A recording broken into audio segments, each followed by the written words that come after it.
Inaugura o evento o nosso presidente.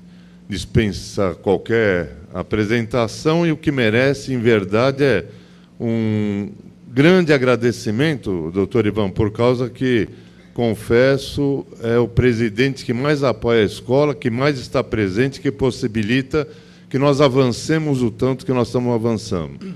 A presença do diretor da Escola Paulista da Magistratura e, sobretudo, do presidente do Tribunal de Justiça, doutor Ivan Sartori, doutor Armando Toledo, meus amigos, meus colegas de concurso, e eu devo confessar que nunca vi nenhum diretor da escola, e menos ainda um presidente do tribunal, com tamanho dinamismo, com tamanha intenção de colocar o Tribunal de Justiça de São Paulo num outro patamar.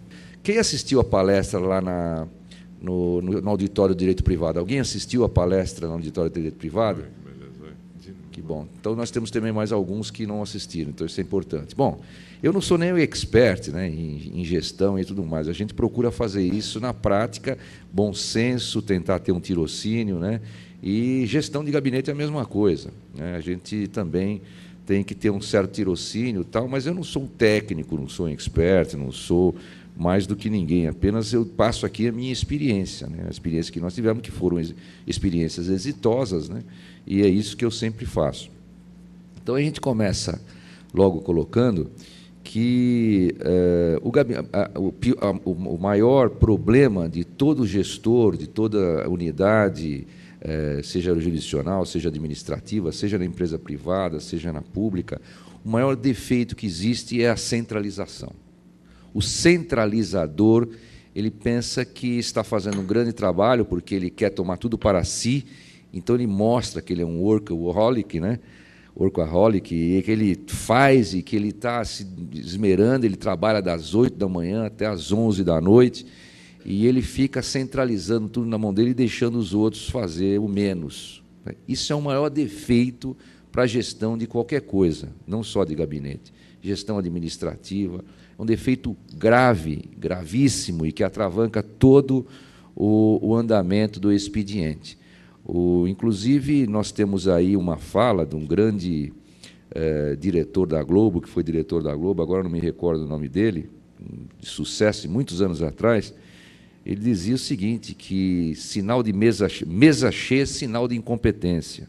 Não é? Lógico que a gente tem muito processo, a gente vai ter sempre a mesa cheia, mas eu, por exemplo, como desembargador, a minha mesa estava sempre vazia. Essa é a grande verdade. Por quê? Porque a gente vai despachando as coisas para as outras pessoas, e as outras pessoas vão despachando para outras que as ajudam também, como é o caso do assistente, para o escrevente, para o estagiário, não é? Então, e a gente tem que ter paciência de ensinar as pessoas. A gente precisa ensinar as pessoas. Eu, no meu gabinete, por exemplo, eu troquei várias vezes de assistente. Chegou o Tarcísio e algumas coisas eu colocava para ele e achava que o Tarcísio não ia dar certo lá. E, no final das contas, se transformou num dos maiores assistentes aqui do Tribunal de Justiça, um homem que tem um tirocínio impressionante, preparado, estudou. E eu tive a paciência de ensinar aos meus assistentes, como assim o assistente que aprendeu teve a paciência de ensinar ao outro assistente, e a gente tem que ser firme, não é? Então, a primeira coisa é isso. A centralização é um defeito grave. Você fazer tudo você sozinho é um defeito grave. Você não consegue dar vazão ao expediente, você não aproveita as pessoas que estão ali na equipe, você não trabalha em equipe, então, por isso, você não tira o potencial máximo daquela equipe. Óbvio que a unidade vai sossobrar, óbvio que a unidade vai estar numa situação bastante delicada. Então, a primeira coisa é acabar com a centralização. O juiz, por exemplo, o desembargador, ele pode descentralizar plenamente sem perder o poder de decisão. Não é? Basta que ele passe o que ele entende, não é? Basta que ele passe o conhecimento dele, basta que ele passe a forma de redigir da parte dele, e assim ele vai fazendo com que as pessoas se amoldem. Lógico que tem pessoas que têm mais facilidade, tem pessoas mais bem preparadas. Isso, por exemplo, no meu gabinete lá, eu tenho a grata satisfação de ter excelentes pessoas, pessoas preparadas. Houve aí uma certa contramarcha, muitas vezes, lógico que houve, muitas vezes achava que não ia dar certo e tal, com alguns assistentes, mas no final eles se esforçaram, a gente acertou o ponto. Eu exijo, mas também permito uma discussão ampla, a gente tem uma conversa de igual para igual, né? Isso é importante na equipe, você ter também, aí parte para um segundo aspecto. O primeiro é essa da centralização, e o segundo é você ter um bom relacionamento. Toda a equipe tem um excelente relacionamento. Nós já temos o inimigo de fora. Então, para que inimigo na própria equipe? Eu digo que é o efeito equipe, né? O efeito equipe é importantíssimo. Por quê? Porque quando um dos cidadãos da equipe, um integrante da equipe, vai mal, ou o outro tenta sabotar esse colega, ele está sabotando a equipe toda. Está sabotando a equipe toda, não tem nem o que falar, né? Ele pensa que está sendo inteligente para galgar o cargo daquele integrante, para conseguir o cargo daquele integrante, ou mesmo para que aquele integrante seja eliminado da equipe, não é? Então, ele começa a sabotar o colega. Isso é a pior coisa que existe. Isso é coisa de pessoa que não enxerga, pessoa tacanha. Por quê? Porque você está sabotando a própria equipe, não é? É lógico que, muitas vezes, como eu já disse na outra palestra, nós não simpatizamos com determinadas pessoas, mas nem por isso a gente pode, efetivamente, fazer com que aquela pessoa seja eliminada da equipe, não é?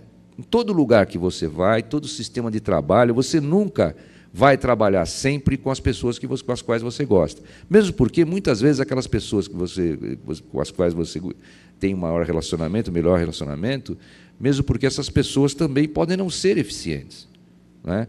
Então, eu costumo dizer, aqui no tribunal, tem muita gente que eu simpatizo muito mais do que eu, com relação a outras. No entanto, eu tenho muitas pessoas que estão ali em posições chaves, com as quais eu também não simpatizo tanto, mas são pessoas dedicadas, compromissadas, que estão trabalhando em equipe. Então, a primeira coisa é isso. Acabando com a centralização, tendo essa questão do bom relacionamento, nós vamos efetivamente fazer com que a equipe produza. Nem que seja um relacionamento profissional, formal, né, mas um relacionamento solícito, né, um relacionamento solícito, um relacionamento que tem efetivamente faz com que a equipe prospere, né? Na verdade, isso é de suma relevância. Além de afastar a centralização, ter esse relacionamento, né? E, com isso, então, poder delegar, poder conversar, poder trocar ideias, né? Então, o grande gestor também conversa com os seus subordinados ou com os integrantes da sua equipe, né?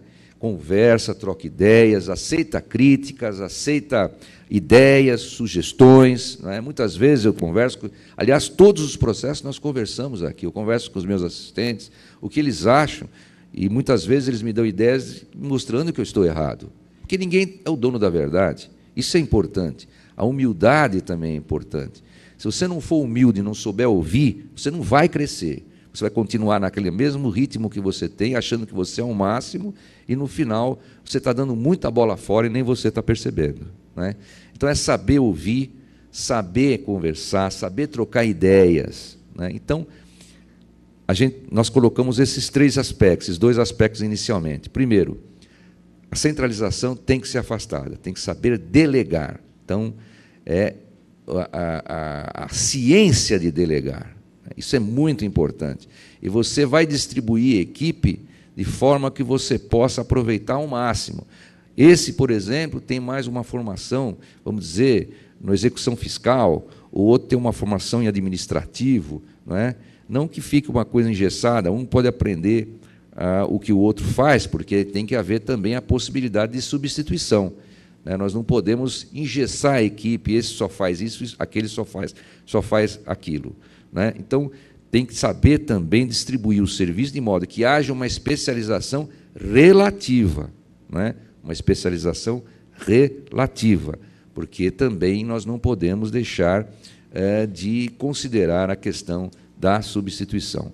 Então, nós temos aí já o poder de delegar, né, a ciência de delegar, o relacionamento cordato, saber ouvir, saber conversar, trocar ideias, né? Muitas vezes vai o vizinho do gabinete do lado, do revisor, o relator, o revisor, vai lá explicar uma situação.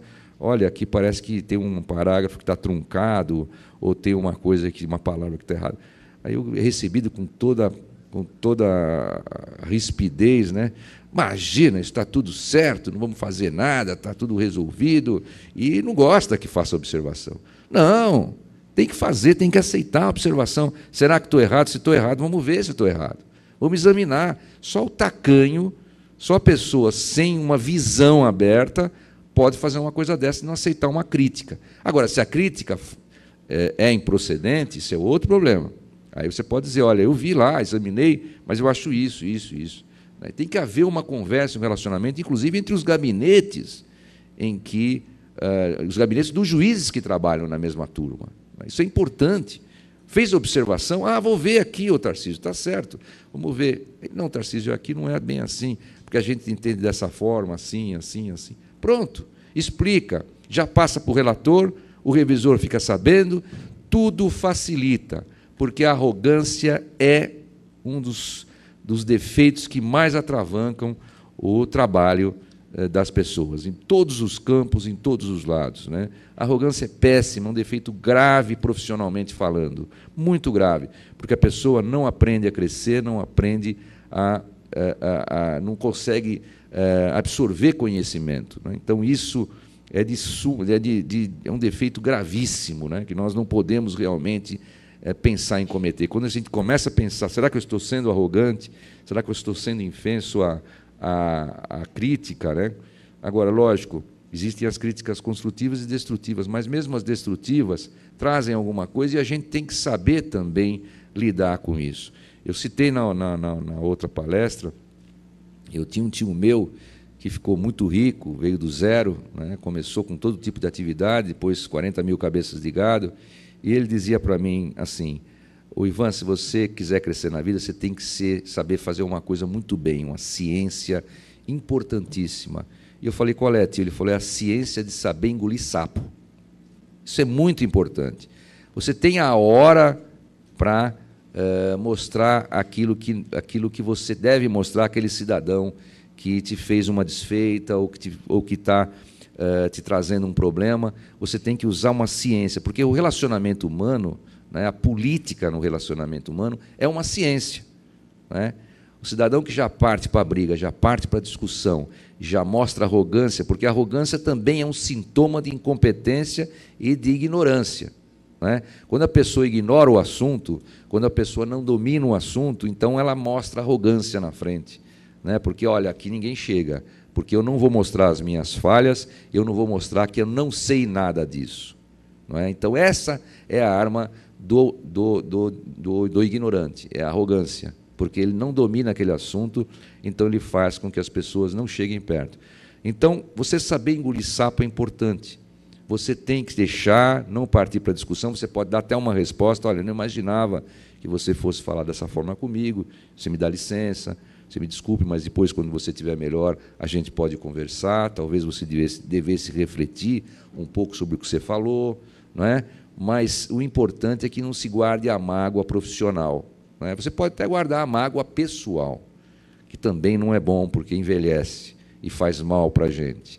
Mas a mágoa profissional ela deve ser eliminada, porque senão você não deslancha, você não consegue fazer aquilo que deve ser feito, não é? Então, nós temos aí vários princípios que nós colocamos, que é o princípio de saber delegar, afastando a centralização, o bom relacionamento, o princípio do bom relacionamento, de saber ouvir, de ter diálogo com os colegas, não é?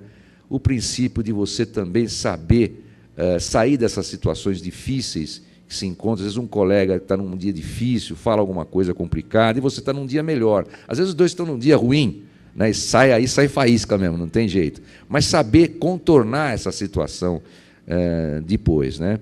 E essa questão também de querer mostrar que é mais do que o outro, e para o chefe ou para aquele que é o gestor, não funciona, não é? O importante é você mostrar realmente que está trabalhando em equipe, que você está entrosado na equipe. É lógico que às vezes a gente tem colegas difíceis, né? Muito difíceis, mas a gente tem que também ver como é que nós vamos lidar com essa situação. Não é, agredindo esse colega, com certeza, porque a coisa vai piorar, na certa, é guerra mesmo dentro do gabinete. Então, todo dia a gente vai lá para o trabalho, vai para uma batalha, né? Uma coisa extremamente desgastante, né? Então, a gente tem que tentar conversar, né? Tentar dialogar. Outro aspecto importante é a franqueza. O ambiente de trabalho não pode ter comentário sorrateiro, não é? Eu acho que a franqueza é a melhor coisa que existe. Se, de repente, tem uma diferença entre duas pessoas, ir lá, conversar e abrir o jogo, explicar. Olha, está acontecendo isso, por que acontece? Olha, eu quero me relacionar melhor com você, nós estamos numa equipe, não é? Por que está acontecendo isso? Não é? Porque a pessoa que realmente quer fustigar a outra, quer sabotar a outra pessoa da equipe, ela está prejudicando toda a equipe. Então, é o efeito equipe também. É outra questão que a gente tem que colocar. É o efeito equipe, que envolve tudo isso. O diálogo, o bom relacionamento, a compreensão, né? Porque isso tudo vai levar a um efeito produtivo bem maior, com certeza, né? E a redação, né? A redação também é um aspecto muito importante, que nós já colocamos lá na outra palestra que nós fizemos, né? A redação é importante porque, se você resolve fazer algo complexo, extremamente complexo, você vai atrasar todos da equipe, né? Tudo tem que ser muito simples, o mais simples possível, não é? Lógico, dentro da técnica, com fundamento, com estudo, mas de forma simples. Como eu disse, você não precisa ficar citando aí trechos longos em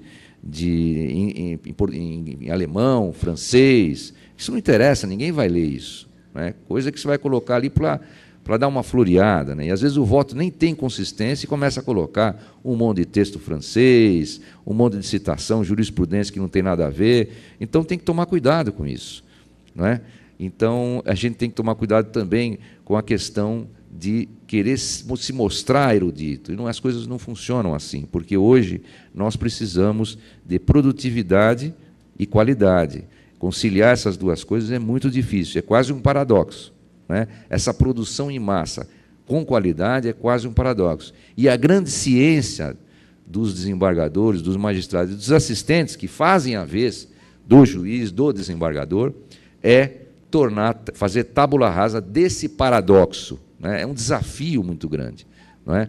Produzir muito com qualidade. Para isso, a gestão de gabinete, né? Saber delegar, um bom relacionamento, diálogo, efeito equipe, não é? Saber contornar os problemas pessoais, não é? Porque nunca a gente vai trabalhar com as pessoas exatamente aquelas que a gente quer, não é? Nunca.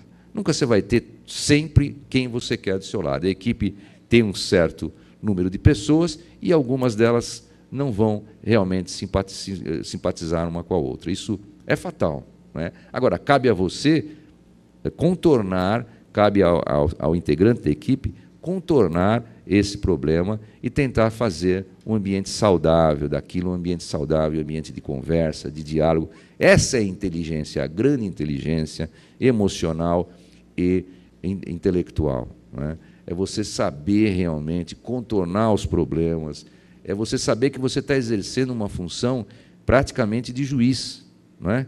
O assistente é um juiz, praticamente, porque ele prepara os votos para o desembargador, ele prepara os votos para o juiz, o assistente judiciário e o assistente jurídico, não é? É lógico que ele está sob a batuta do juiz, do desembargador, ele vai decidir aquilo que o juiz ou o desembargador quer, mas muitas vezes ele pode mostrar para o juiz ou para o desembargador alguns lados do processo, algumas questões que o processo tem, externo, né, que pode convencer até o juiz ou o desembargador de uma decisão diferente, né, porque, lógico, sempre, evidentemente, pautado pelo interesse público, pautado pela impessoalidade, mas pode convencer de uma justiça melhor. Agora, é lógico, o juiz ou o desembargador, ele vai ter sempre o poder de decisão. Delegar não é simplesmente abandonar, é jogar os processos e fazer outra coisa, e faço aí qualquer coisa, eu vou lendo aqui os votos, vai tocando, como a gente sabe que acontece em muitos locais. Não, você tem que ter o controle da situação. Eu, por exemplo, estou aqui na presidência, eu não posso fazer tudo. Eu devo muito aos meus juízes assessores, devo muito aos meus secretários, aos colegas, não é?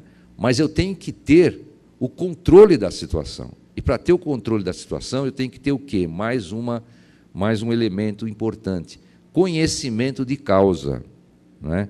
Conhecimento de causa, primeiro, estudar muito o processo e saber exatamente qual o direito aplicável. Muitas vezes a gente não, evidentemente, ninguém sabe tudo de direito e nunca ninguém vai saber. Mas você tem que estudar o direito específico para aquele caso. E também, é lógico, ter um conhecimento razoável, um bom senso razoável, para poder aplicar o direito. Não é? Isso tem que ter. É bom que se aprimore, é bom que estude. Hoje nós temos aqui na escola já os cursos para os funcionários, graciosamente, não é? E então isso faz com que os senhores evoluam, né? Evoluam e consigam produzir mais. Então, o conhecimento de causa é importante. É o que acontece comigo. Eu sei tudo que está andando no tribunal, porque muitas coisas, fui eu que deflagrei. Né? Lógico, com ideias dos meus assessores, com colocações dos meus secretários, mas eu decidi deflagrar aquilo. Né? Então, eu acompanho todos os procedimentos, eu sei praticamente tudo que acontece, né, na administração. Então, eu sei como está andando aquela licitação, como está andando aquela admissão de pessoal, conheço o nome de uma boa parte, sei o nome de uma boa parte dos servidores do Tribunal de Justiça, porque eu também tenho o Facebook, eu tenho retorno, eu tenho fala com o presidente, então eu sei o que está acontecendo em cada local, os problemas dos fóruns, os problemas do assédio moral, que a gente sabe, e vários problemas que a gente está tentando resolver, mas eu sei, eu delego tudo isso, mas eu cobro para que aquilo seja feito como eu quero, como exige a administração, porque eu estou no comando da administração. Então, eu delego, mas eu tenho o controle daquilo, eu tenho o conhecimento de causa para controlar, de forma que, no final, quando aquilo der errado, evidentemente, se eu deflaguei daquela forma, o responsável sou eu. E, se der certo, o responsável somos todos nós. Não é? Porque, se eu deflaguei uma determinada ação, um determinado projeto de administração, e aquilo, apesar de ouvir os meus assessores, acabou dando errado, eu sou o responsável. Não é? Agora, se deu certo, todos contribuíram para aquilo, a não ser que algum assessor tenha cometido algum erro, aí ele pode ser o responsável por aquilo, evidentemente. Não é? Então, se ele cometeu aquele erro, ele será o responsável por aquilo, não eu. Por que você não seguiu esse caminho? Então, houve um desvio da ordem dada. Né? Isso é importante, é seguir exatamente aquilo que o gestor do gabinete determina. Então, é um outro princípio, que é o princípio de observância à direção da unidade. Não é? Então, se a direção deu uma determinada diretriz, você não pode se desviar daquela diretriz. Se você quiser fazer diferente, você vai ter que se reportar a esse gestor e explicar por que deve ser feito diferente, por que aquilo não será produtivo, né? Como acontece no meu gabinete, como acontece em diversos gabinetes. Então, é aí que vem o bom relacionamento, o diálogo, a conversa, a humildade também do gestor, não é? Ou do superior aos outros integrantes da equipe, a humildade de ouvir, ouvir, dialogar. Isso é muito importante. Eu quero que me corrijam. Às vezes, quando eu escrevo português, é muito difícil, não é? Então, às vezes, quando a gente escreve aqui, se alguém encontrar algum erro no meu texto, que o erro que eu venho cometendo, eu quero que me fale. Lógico, você não precisa fazer a crítica na frente de todo mundo, humilhar a pessoa. Mas, se você falar reservadamente, eu quero que me fale. Olha, aqui você está escrevendo isso aqui. Então, exemplo, né? O verbo haver, no sentido de existir, é sempre no singular. Não é houveram votos, isso não existe. Houve votos. O verbo haver é sempre no singular. E a gente tem pessoas aí cultas, preparadas, e pessoas que mostram conhecimento e que falam assim. Houveram casos, existem pessoas que falam assim, mesmo sendo preparadas. Tem colegas nossos, por exemplo, que a gente fala, meu Deus, mas ele é tão preparado, ele fala tão bem, ele tem uma cultura tão especial, tão espetacular, talvez seja melhor até do que eu, e continua falando houveram. Né? Então, por favor, se eu estiver falando houveram, me fale. Eu quero saber se estou falando houveram, não me deixe falar houveram. Não é? Então, por exemplo, a questão do razão por quê, que é separado, né? Razão por quê, razão pela qual. Eu sempre cito esse exemplo, um colega muito preparado, talvez até mais do que eu, escrevia sempre razão por quê junto, e eu olhava aquilo e falava, mas os votos dele são espetaculares, e ele continua escrevendo o razão por quê junto. O que eu vou fazer? Falo com ele, não falo, ele pode se ofender? Aí eu cheguei, olhei e falei, olha, tem um jeito também de falar, né? Cheguei e falei, olha, eu acho que esse razão por quê, acho que é separado aqui. Eu andei escrevendo assim como você, mas eu olhei, fui olhar, me falaram aqui, eu vi que era separado. Não sei não, dá uma olhada lá.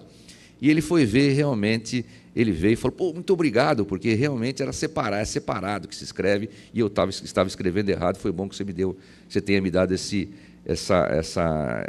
toque. Né?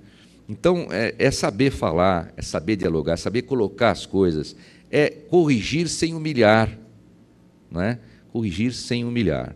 Então, isso é muito importante. A gente tem que fazer da vida, a gente tem que fazer a vida mais leve. A gente não tem que fazer a vida mais pesada. Quando você se atrita com um colega seu, quando você procura fazer as coisas mais complicadas, quando você centraliza tudo em cima de você, a sua vida vai virar uma loucura e vira uma loucura. E você, efetivamente, vai ter problemas mentais, inclusive, né? Problemas íntimos e dificultosos que você vai transferir para a sua casa. Então, o melhor a fazer é tentar tornar leve o ambiente, fazer a vida mais fácil. Isso é uma ciência.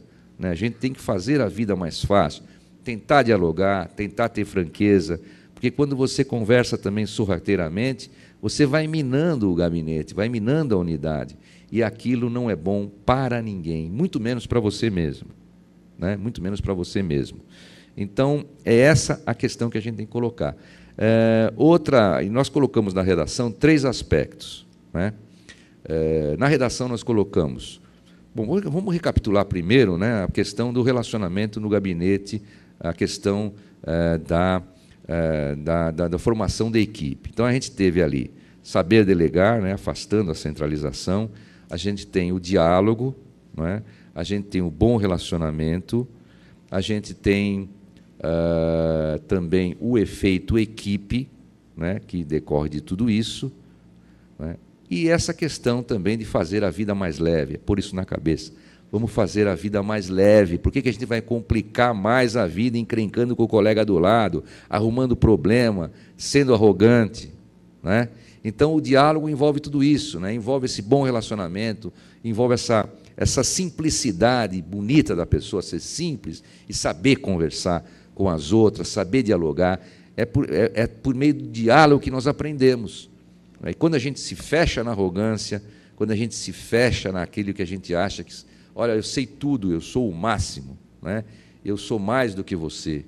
Isso não existe, porque ninguém é mais do que ninguém. Eu não sou mais do que vocês. Eu estou aí, momentaneamente, eu estou aqui dirigindo o tribunal. E eu tenho que saber, porque todo mundo que está lá em cima vai descer um dia. Agora, resta saber se desce no abraço e no beijo ou no corredor polonês. Né? Então, a gente sabe disso. Quem está lá em cima sempre vai descer.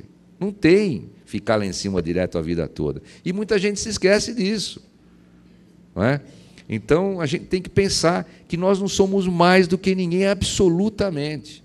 Não é? Eu costumo citar um exemplo muito engraçado. Minha ex-mulher trabalhava num banco, era gerente de um banco lá em Santos, e eu costumava... ia até aquele banco e tinha os guardas daquele banco, e eu conversava com o pessoal, e brincava, e conversava de futebol, e aquela coisa toda, e uma camaradagem e tudo mais, e papapá, papapá.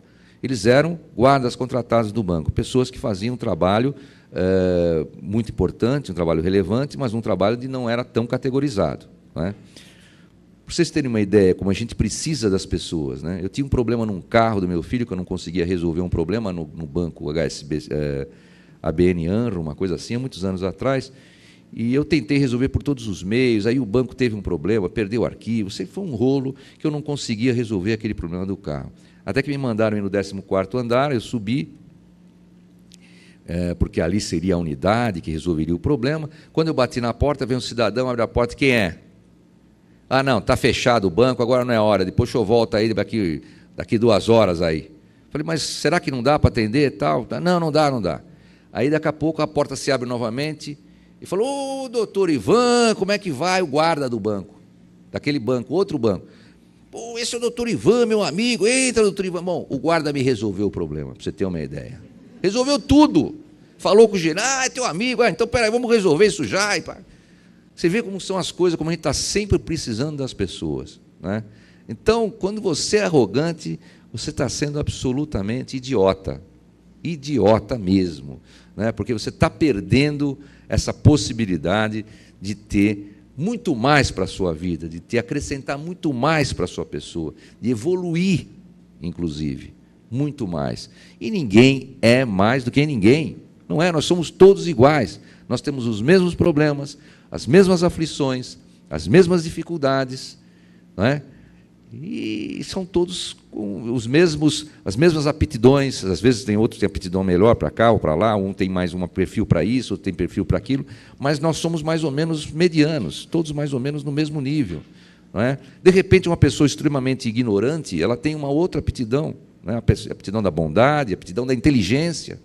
A pessoa é ignorante, mas tem inteligência, e muita inteligência, não é? Eu cito uma questão aí, meu sogro, por exemplo, é uma pessoa simples, uma pessoa que não cursou e não terminou a faculdade, fez aí até o nível médio, e ele é uma pessoa simples. E ele disse, uma ocasião, com essa questão da reeleição, ele estava conversando comigo, olha, você não vai conseguir se reeleger? Eu falei, não sei, é muito difícil, porque a lei orgânica não permite, né? Isso depende dos colegas, é uma coisa que tem que ser consenso, aquela coisa toda. Ele falou, mas por que não pode? Porque a lei diz que não pode reeleger. Mas espera um pouquinho, você não esteve lá no órgão especial e não se reelegeu? É verdade. Ué, mas se o integrante do órgão especial pode se reeleger, por que o chefe não pode? Então, você vê a inteligência do cara, me trouxe um argumento, eu falei, é verdade. Um argumento interessante, o argumento que ele me trouxe.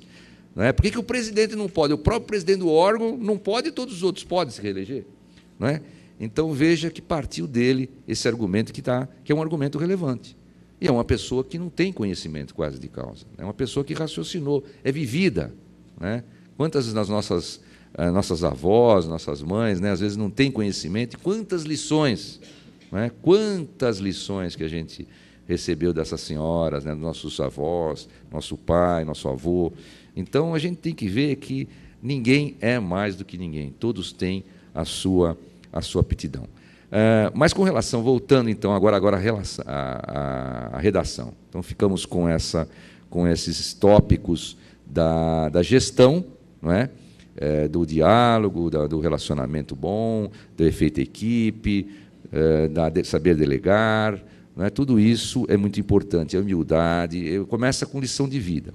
E agora a redação. A redação eu elenquei, na outra aula que nós demos, na outra palestra, elenquei 3 princípios. Né?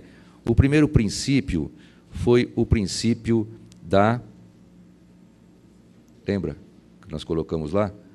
Nós colocamos o princípio da intenção de acerto, da arguição fulminante e conhecimento de causa, que nós já falamos também que para a gestão é importante. Então, conhecimento de causa, intenção de acerto e argumento fulminante. Esses são os 3 princípios que a gente colocou na outra aula. Então, conhecimento de causa. Para você fazer uma boa redação, você tem que conhecer o direito, né, razoavelmente, você tem que conhecer o direito específico para aquele caso e conhecer muito o processo, estudar o processo. Não é? Eu costumo dizer também que nós devemos começar o estudo do processo pelo final, né, verificar o que está sendo discutido na fase recursal. Porque muitas vezes a gente estuda o processo inteirinho e na fase recursal estão se discutindo juros, honorários, né, e nós perdemos tempo de estudar todo aquele processo quando nós não vamos ter que decidir tudo aquilo que está ali e simplesmente acerca dos honorários e dos juros. Então, começa do fim, para saber o que está sendo discutido naquela fase recursal, para não perdermos tempo. E aí, conhecimento de causa. Né? De repente é uma causa intrincada, então, conhecimento de causa, vamos estudar, vamos puxar a jurisprudência. Então, eu costumo fazer aí uma hierarquização dos instrumentos que nós temos. Então, em primeiro lugar, a gente vai ter a Constituição. Se tiver na Constituição, tiver claro na Constituição, para que partir para outros lados? Não é? Você pode até dar vamos dizer assim, mais uma secundada no voto com alguma outra lei ou com algum outro argumento. Mas, se você está na Constituição, é ali, tole true quest, é o máximo. Depois você vai para a lei complementar federal, lei federal ordinária e assim por diante. Depois você vai para a estadual, municipal, etc. Vai para a lei, né? Constituição, lei. Depois você vai para as súmulas. As súmulas vão dizer o que aquela lei está efetivamente querendo externar, né? Então você vai para as súmulas. Depois das súmulas, que vocês sabem que é um verbete daquilo que é decidido majoritariamente pelo tribunal, né? Depois das súmulas, aí sim você vai para a jurisprudência. Não existe jurisprudências. Essas jurisprudências que eu estou citando, não. A jurisprudência são vários acordos, então a jurisprudência é uma só. A jurisprudência diz isso, não as jurisprudências. Eu trouxe aqui vários acordos, você fala, com aqueles acordos todos, você fala, eu trouxe aqui umas jurisprudências. Não é, é uma jurisprudência singular, porque são vários acordos, trouxe aqui uns acordos que indicam uma posição jurisprudencial, a jurisprudência, e não as jurisprudências. Aí você vai para a jurisprudência e depois você vai para a doutrina, né? Eventualmente, você pode começar da doutrina e da jurisprudência para ter uma ideia do que está acontecendo ali naquele processo. Mas, necessariamente, você vai ter que seguir essa ordem. Agora, muitas vezes a lei é controversa, né, controvertida, o posicionamento jurisprudencial acerca da lei é controvertido, então você vai para a lei e se socorre da jurisprudência. Você pode aliar, né, conjugar uma coisa e outra, a Constituição com a lei, a Constituição com a jurisprudência, a Constituição com a súmula, né, você pode efetivamente conjugar fazendo uma harmonização, né? Às vezes precisa, né, porque aquele dispositivo não está claro, aquele dispositivo permite mais de uma interpretação. Então, você vai ter que conciliar. E tem as súmulas vinculantes, que são mais do que a Constituição. Então, estão acima da Constituição, por incrível que pareça, porque a súmula vinculante ela vai dizer o que diz a Constituição. Então, se de repente a Constituição disser B, mas a súmula vinculante disser A, é A que vai valer, não é? Por incrível que pareça. Então, nós temos aí uma forma de legislar do judiciário, não é? Muito se discutiu a respeito dessas súmulas.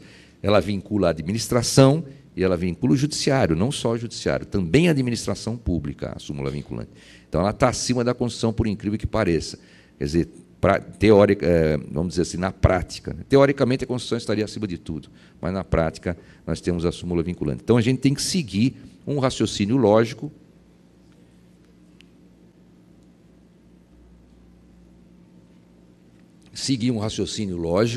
e seguir essa coisa do conhecimento de causa.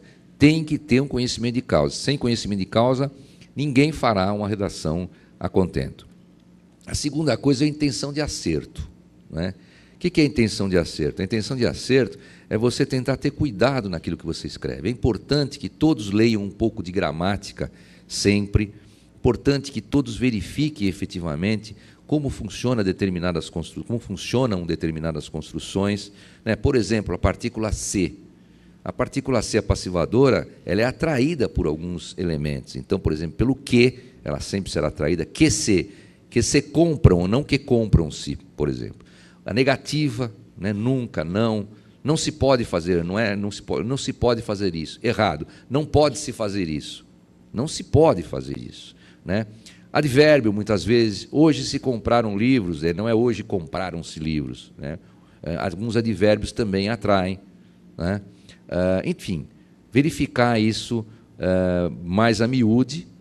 Nós temos alguns livros que trazem aí os erros e acertos, né, didaticamente, eles colocam os erros mais comuns e acertos, né, por que aquela frase está errada. Então, por exemplo, como eu citei, hajam vista os livros, ou haja vista os livros. Não é? Haja vista os livros é a que tem sido definido como certo. Então, por exemplo, eu teve um livro aí que foi lançado, 100 erros mais comuns em português, e eu, graças à nossa insistência, inclusive, com o meu querido professor, que já faleceu, Edmundo Dante do Nascimento, lembra? E ele lançou mais uma edição, graças à minha insistência. Eu falei, mas aquele livro é tão didático, mestre, eu aprendi tanto com aquilo, lança mais um, porque eu não tinha mais o livro, acabei transcrevendo e xerocopiando um outro livro. E eu falei, mas não é possível que a gente tenha que xerocopiar, tem que lançar de novo. E ele lançou, e fez as adaptações. Então, era um livro que ele te dava os 100 erros mais comuns de português. O certo, o errado e o certo. Ele escrevia a frase errada, depois a frase certa, e explicava por quê. Nós temos livros assim hoje também, por aí, na praça. É importante que a gente tenha um livro desse. A escola até podia dar uma olhada nisso, né? Ver que livro que a gente possa ter desse aí. Eu acho que a gente tem uns modernos assim já, desse jeito. Fica mais didático, mais fácil, porque é mais voltado para a redação. E evita de você também ficar estudando muito gramática, que é complicado e a gente também não tem tempo, né? Mas vai ajudando nessa situação. Outra coisa, palavra errada. Não se pode escrever palavra errada. Isso desacredita completamente a pessoa que está autora daquele trabalho. Não é? Poxa, essa pessoa é tão descuidada, esse trabalho dela, será que ele está certo? Ela escreveu paralisar com Z. Será que está certo esse trabalho dela? Porque ela não sabe nem escrever, nem vai olhar no dicionário como se escreve. Então, olhar o dicionário não tem que ter vergonha, não. De repente, você empaca numa palavra mesmo. Todo mundo empaca. Mas para o quê? Obsessão é tudo S? Ou tem cedilha no meio, né? Então, existe profissional, é com cedilha ou com 2 S's, né? Mas eu já vi gente escrevendo profissional com cedilha, aluno escrevendo profissional com cedilha. Custa dar uma olhada no dicionário, meu pai? Não é? Dá uma olhadinha no dicionário, vê como é que está aquilo, né? Porque isso é a intenção de acerto. A gente tem que procurar acertar, né? Procurar acertar. O sujeito desleixado com o seu trabalho, e o trabalho de vocês, a ferramenta de vocês, como na nossa ferramenta, é a escrita, né? Você sendo desleixado na escrita, você não tem condição de ser um bom profissional, por mais que você seja preparado em termos de direito, né? A gente vê, às vezes, que existem dificuldades de redação, mas tem que treinar, tem que ler. Leia um bom livro, leia um bom texto, né, que você começa a entender melhor a redação. Veja os votos dos outros colegas, das outras pessoas, né, de juízes. Procure ler os votos de juízes mais objetivos, não é? Para poder entender como se faz a escrita. Então, você também tem que ter a simplicidade, não é? Essa intenção de acerto leva também a essa simplicidade que você vai procurar buscar, não é? E a terceira que a gente coloca é o princípio da arguição fulminante. Se você tem uma ou duas arguições que fulminam aquele problema, que você resolve completamente aquela questão, você não precisa ficar citando N argumentos irrelevantes ou N argumentos muito menos relevantes do que aqueles. Lógico, se forem argumentos que vão auxiliar, que vão somar, fortalecer aqueles que você citou, tudo bem. Mas se você já fulminou o problema completamente, você não precisa ficar perdendo tempo com outros argumentos mais discutíveis, menos relevantes, né? Evitar também de ser repetitivo, né? Porque você trazendo outros argumentos que não têm tanto interesse, ou trazendo aquilo que não interessa, então você passa a ser repetitivo e você profere, então, aquele voto conhecido como voto enceradeira. Você conhece o voto enceradeira? É aquele voto horroroso que o camarada fica girando em cima do mesmo tema um tempão e volta para aquele tema e fica girando naquilo. A gente conhece os votos de enceradeira. São 100 laudas, né? E aí o cidadão vai para a sessão e ele fica lendo aquele voto, se deliciando com o próprio voto, e todo mundo, ninguém está ouvindo mais nada, porque depois de 10 minutos ninguém ouve mais nada. Depois de 10 minutos ninguém está ouvindo mais nada, ainda mais se você já recebeu o voto antes e você já leu o voto antes. Então, você tem que ter um desconfiômetro para entender que depois de 10 minutos não existe mais, com raríssimas exceções. Às vezes é um argumento, às vezes precisa argumentar mais, mas raramente isso acontece. Mais de 10 minutos de leitura de voto, de explicação de voto, é um absurdo, é um desrespeito com os colegas. Aí um está dormindo para o lado, caindo em cima do outro, o outro está com o olho fechado, e o pessoal, poxa, olha que vergonha, o camarada está dormindo na sessão, mas tem que dormir. Ele já conhece o voto, o camarada está lendo lá 1 hora, vamos dormir. O que nós vamos fazer aqui? Não podemos fazer mais nada, não é? Então, é uma coisa. Eu já até aconselhei alguns colegas lá, porque numa época a gente tinha uns colegas que liam lá voto a 1 hora, 1h30, né? Eu já até aconselhei alguns colegas que costumavam dormir nesse momento para pintar na pálpebra um olho, né? Fica com o olho fechado com a pálpebra pintada, um olho lá para fingir que está acordado, né? Porque, olha, não tem cabimento, né? Então, tentar ser simples, né? Tentar ser objetivo, conciso, direto, né? Tem argumento fulminante para aquilo, vamos resolver aquilo dessa forma. E acabou-se. Agora, é lógico, nós não podemos ser lacônicos, não podemos ser omissos, né? Isso não, tem que tomar cuidado com isso, né? Outra questão também, então aqui a gente já parte para um estudo, né? Já temos esses 3 princípios que vocês podem guardar aí, que é o princípio do conhecimento de causa, da vontade de acerto, ou intenção de acerto, e também essa questão da arguição da arguição fulminante. Mas tem um trabalho aqui do nosso querido amigo Alexandre Germano, que é o desembargador que todos nós conhecemos, né? Ele fez um trabalho conciso, é lógico que ele tem uns outros trabalhos maiores, mas esse trabalho dele é bastante conciso, que até a escola pode passar para os senhores, né? Um trabalho conciso deles que ele está feito aqui, ou até o Tarcísio pode passar depois aqui, e ele traz alguns outros princípios para a redação, né? O princípio da precisão, da simplicidade, que é justamente isso que nós estamos falando agora aqui, né? Da clareza, não é? Então, são princípios que você tem que entender. Outra coisa, o voto ele tem que ser revisto. Toda vez o voto, a redação, o texto que você escreve, ele tem que ser revisto por outra pessoa, nunca pela própria pessoa. Porque uma outra pessoa vai enxergar de uma outra forma, vai encontrar outros erros que você vive cometendo muitas vezes e não enxerga. Não é? Então, lá no nosso gabinete, por exemplo, os votos giram todos os assistentes. Ah, mas como todo mundo lê tudo? Ah, o pessoal vai dando uma lida, né, no intervalo tal, e vai colocando as iniciais e fazendo as correções. Às vezes corrige errado, às vezes a gente tem que mudar, às vezes não corrige. Aí, às vezes muitas vezes estou errado, mas eu sempre digo que o chefe, a maioria das vezes, está certo, viu? Mas muitas vezes eu estou errado, né? Então vai havendo a correção ali e todos vão colocando as iniciais. E isso é importante, né, ter essa revisão. E no papel, né, ainda nós somos muito papel. Né? Eu sei que se a gente puder ficar no computador é melhor, né? Mas eu costumo imprimir e passar um impresso para todos. Agora, lógico, todos podem também ler no próprio monitor, né? Olha, o meu voto está aqui separado, já está numa pasta de votos prontos, então, por favor, já está ali para todos lerem. Então, todos já sabem que aquela pasta é a pasta de votos prontos e todos passam, dão uma vista de olhos ali, dão uma passada na leitura aquele voto para poder, efetivamente, sabe, encontrar os erros, os enganos, né? Anota em vermelho, né, para todos verem o que foi corrigido, até com destaque de quem corrigiu. Então, isso é muito importante, né? A revisão do voto é muito importante. E ter essa simplicidade, essa clareza, procurar ser o mais objetivo possível, facilitar o trabalho do outro, porque você facilitando o trabalho do outro, existe uma reciprocidade. O outro vai facilitar o seu trabalho. Quando você dá de si, o outro também vai passar a dar de si. Às vezes tem pessoas que não tem jeito, né? Mas a gente tem que tentar contornar a situação, ser inteligente o suficiente para contornar a situação. Não é? O mais inteligente não é aquele que mostra mais arrogância, que tenta mostrar mais conhecimento. É aquele que tenta trazer o outro para si, para perto de si, conversar, ter um bom diálogo. Isso é que é o inteligente. O inteligente é aquele que tenta trazer para si a facilidade de um bom relacionamento com as pessoas. A inteligência emocional também é muito importante. Hoje, a inteligência emocional é de suma importância no trabalho, não é? Mas algumas expressões a gente tem que tomar cuidado, esse razão porque, esse houve, no sentido de existir. Eu acho que eu já falei muito, né? Quanto tempo eu já falei? Mas de modo que eu não vou mais estender, eu acho que nós já falamos, esqueci de alguma coisa que nós falamos na outra palestra? Não, né? Bom, de qualquer forma, a gente está à disposição, a escola também vai estar à disposição para entregar esse trabalho, indicar talvez esse livro que facilite, né, essa situação. E a presidência também está sempre aberta aos funcionários. Eu quero agradecer muito aos nossos assistentes, que são a nossa grande força de trabalho aqui na segunda instância, nossas cabeças pensantes.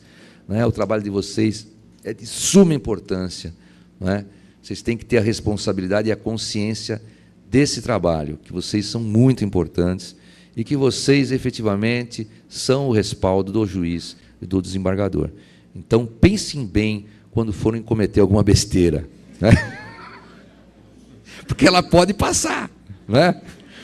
Então, é aquela história. Às vezes a gente está escrevendo também um voto, às vezes o voto se reproduz, né? Às vezes o voto se reproduz e a gente comete uma besteira naquele voto que se reproduz e a gente está fazendo aquela besteira multiplicando geometricamente. Então, tem que tomar um cuidado terrível, né? Saber também montar os votos, né? Às vezes tem votos prontos, por que nós vamos buscar outras ideias mirabolantes? Os votos estão ali prontos, a gente pode fazer uma simbiose também dos votos, isso também é uma ciência, né?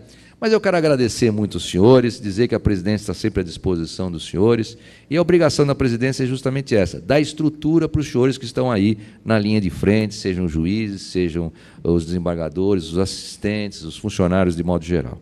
Então, agradeço a todos, desejo a todos aí um excelente dia e espero que essa palestra tenha sido proveitosa para os senhores. Obrigado, gente.